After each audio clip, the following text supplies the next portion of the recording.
2026 সালে হিন্দু ভোট আপনি পাবেন না।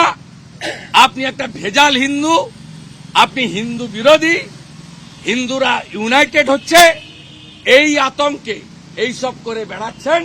আর আপনার ভণ্ডামির মুখোশ আমরা শুধু ভাষণে নয়, একেবারে ডকুমেন্ট দিয়ে বলছি। আপনার হিটকো, আপনার হিটকো বলছি, মমতা বন্দ্যোপাধ্যায় আজকেও বলছেন বাংলাদেশে যে সমস্ত ভিডিও আসছে তা বেশিরভাগই ফেক। বলবে তো, বাংলাদেশের মৌলবাদী শক্তি যে কথা বলছে সেই কথা মমতা ব্যানার্জির মুখ থেকে বেরোচ্ছে। মমতা ব্যানার্জি নিজে মৌলবাদের সমর্থক। তার কল্যাণে 1 কোটি রোহিঙ্গা মুসলমান ভারতবর্ষে ঢুকেছে। তার কল্যাণে কলকাতা ইসলামাবাদ হতে আর বেশিক্ষণ বাকি নেই। মমতার কল্যাণে 72টা জায়গায় কয়েকশো কিলোমিটার বিএসএফ বেড়া দিতে পারছে না। ওখানকার হুজুর মৌলানা র্যাডিক্যাল ফোর্সের যে ভাষা, মমতা ব্যানার্জির সেই ভাষা, একই ভাষা। মমতা ব্যানার্জির ক্ষমতা থাকলে একটা ভিডিও ফেক প্রমাণ করে আপনি দেখান। আপনি নিজেই ফেক। আপনি যখন শুরু করেছিলেন ডক্টরেট দিয়ে, তখন জ্যোতিবাবু চ্যালেঞ্জ করেছিলেন যে এই জর্জিয়া ইউনিভার্সিটি নেই। টেলিগ্রাফে নিউজ হয়েছিল। আপনি তারপর থেকে ডক্টরেট লিখেন না। যিনি নিজেই ভুয়া, তার মুখ থেকে এই ধরনের ফেক ভুয়া এসব বেরোবে, এটা স্বাভাবিক। ইসকন করার জন্য এক বাচ্চা নাবালিকা, সে এ রাজ্যে পালিয়ে এসছে। ওপার বাংলা ইসকন করতেন, তার বাবা মা ইসকন করতো, সেই কারণের জন্য। এর উত্তর রাধারমন দাস দেবে। আর সিএম বলছেন, রাধারমন দাসকে জিজ্ঞেস করুন। শ্রীলা প্রভুপদ শ্রী চৈতন্য দেব তার সংস্কৃতি যারা বদল করার চেষ্টা করছেন, এর উত্তর ওদের দিতে হবে। আমরা মানবিক কারণে আছি। পৃথিবীর হিন্দু এক হও। সরসংঘ চালক বিজয়া দশমীর সভা থেকে নাগপুরে বলেছেন, গোটা পৃথিবীর হিন্দুদের, বাংলাদেশের পীড়িত হিন্দুদের পাশে থাকান। কে ইসকন, কে রামকৃষ্ণ মিশন, কে মতুয়া, কে লোকনাথ বাবার ব্রহ্মচারী, কে ঠাকুর অনুকূল চন্দ্র, কে ভারত সেবাশ্রম, আমরা সেগুলো দেখব না। কেউ ত্রিপুরা, কেউ মারমা, কেউ চাকমা দেখব না।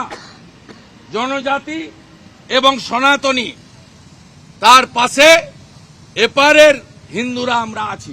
যতজন আশ্রয় চেয়েছেন আমরা আশ্রয় দিয়েছি। থাকার ব্যবস্থা, মোটা কাপড়, মোটা ভাত আমরা সমস্ত এপার থেকে আয়োজন করেছি। শুধু প্রতিবাদ নয়, আমরা যা করার আমাদের পক্ষ থেকে মানবিক কারণে করছি। প্রত্যেকটা নিপীড়িত হিন্দু বা জনজাতি বাংলাদেশ থেকে যদি সরে আসেন, পালিয়ে আসেন, আপনাদের থাকা খাওয়া জায়গা দেব। পশ্চিমবঙ্গকে যদি নিরাপদ মনে না করেন, আপনাদের জন্য পার্শ্ববর্তী রাজ্য আসাম, উড়িষ্যা, বিহারে আমরা ব্যবস্থা করে দেব। সিএম আজকে বলেছেন যে দীঘার মন্দিরে হিন্দুদের জন্য দোকান দেওয়া হবে, হিন্দুদের জন্য দোকান দেওয়া হবে জগন্নাথ মন্দিরের কাছে। এর উত্তরটা আপনি ওই আপনার কি নাম, সিদ্দিকুল্লাহ চৌধুরীর কাছ থেকে নেন। সিদ্দিকুল্লাহ চৌধুরীর কাছ থেকে নেন, আমার কাছ থেকে নেওয়া দরকার। চিন্ময় কৃষ্ণ প্রভু যদি ছাড়া পান, তাহলে কি তাকে ভারতে আশ্রয় দেওয়ার জন্য? আমি কেউ না, পররাষ্ট্র দপ্তর এবং ভারত সরকার ঠিক করবে। তবে আপনি আমি সবাই জানি যে বুদ্ধিস্টদের ধর্মগুরু দলাই লামা থেকে আগে মুজিবুর রহমান, শেখ হাসিনা, ওয়াজিদকে আগেও, এবং বর্তমানে শেখ হাসিনা, ওয়াজিদ সহ একাধিক বাংলাদেশের নেতাকে, মুক্তিযুদ্ধের নেতাকে ভারত আশ্রয় দিয়েছে। ভারতের এই পরম্পরা আছে। কিন্তু কার ক্ষেত্রে কি করবেন সেটা ভারত সরকার এবং পররাষ্ট্র দপ্তর ঠিক করবে। আমার এই বিষয়ে মন্তব্য করা কি হবে। জয় বাংলা স্লোগান তো কার্যত ব্যান করে দেওয়ার একটা পরিকল্পনা চলছে বাংলাদেশে, কিন্তু এই মুহূর্তে দাঁড়িয়ে তো বাংলাদেশে বিচার ব্যবস্থা, পুলিশ, আর্মি, কেয়ারটেকার গভর্নমেন্ট সব জঙ্গিদের হাতে চলে গেছে। তাই জঙ্গিদেরকে খুশি রাখার জন্য বলবে।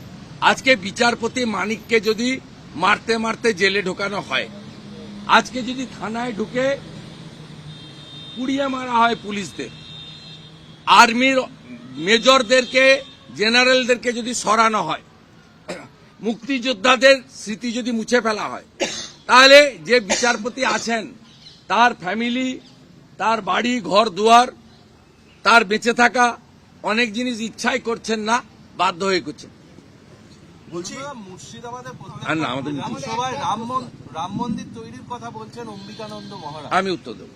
আমি বলছি একটা বস্তু, সেটা হচ্ছে আজকে একটা তৈরি হলো, কমিটি ঘোষণা করলেন মানুষ ভূঁইয়া, সেটা হচ্ছে ঘাটাল মাস্টার প্ল্যান। কিন্তু সেখানে দেখা গেল ঘাটালের শুধুমাত্র বিধায়ককে বাদ দিয়ে ঘাটালের প্রাক্তন তৃণমূলের বিধায়ককে উঠে রাখা হলো।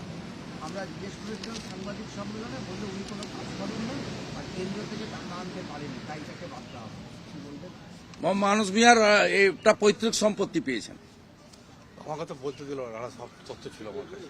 উনি এই জন্য তো বলি বুদ্ধবাবুকে এই এই এই Mamata Banerjee and her company, ওরা আমরা বলতো না, আমরা ওরা। বুদ্ধবাবু কখন বলে ফেলেছিলেন, একটা ভদ্রলোক ছিলেন, স্লিপ অফ টাং হতে পারে বা যেভাবেই হোক উত্তেজিত হয়ে বলে ফেলেছেন হয়তো, তাকে ক্যাশ করে অনেকদিন মমতা ব্যানার্জিরা খেয়েছে। আজকে শীতল কপাট নির্বাচিত বিধায়ককে বিজেপির বিধায়ক হিসেবে ট্রিট করে এই সরকার যে for the people by the people of the people মানে না, for the party by the party of the party চলে। এই কারণে 21 সালে জাতীয় মানবাধিকার কমিশন তার রিপোর্টে কলকাতা হাইকোর্টে বলেছিল পশ্চিমবঙ্গে আইনের শাসন নেই, শাসকের আইন চলে।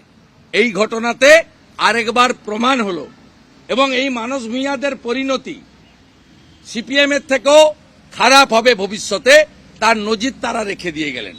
পরিবর্তনেরও পরিবর্তন হয়, সেদিন যারা ক্ষমতায় আসবেন তারাই এই উদাহরণগুলো তুলে ধরবেন। 26 সালে হিন্দু ভোট আপনি পাবেন না, আপনি একটা ভেজাল হিন্দু, আপনি হিন্দু বিরোধী, হিন্দুরা ইউনাইটেড হচ্ছে এই আতঙ্কে এইসব করে বেড়াচ্ছেন।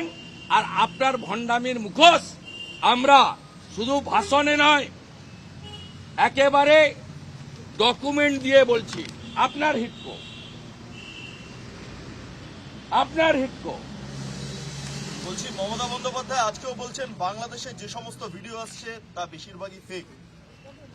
বলবে তো, বাংলাদেশের মৌলবাদী শক্তি যে কথা বলছে সেই কথা মমতা ব্যানার্জির মুখ থেকে বেরোচ্ছে। মমতা ব্যানার্জি নিজে মৌলবাদের সমর্থক,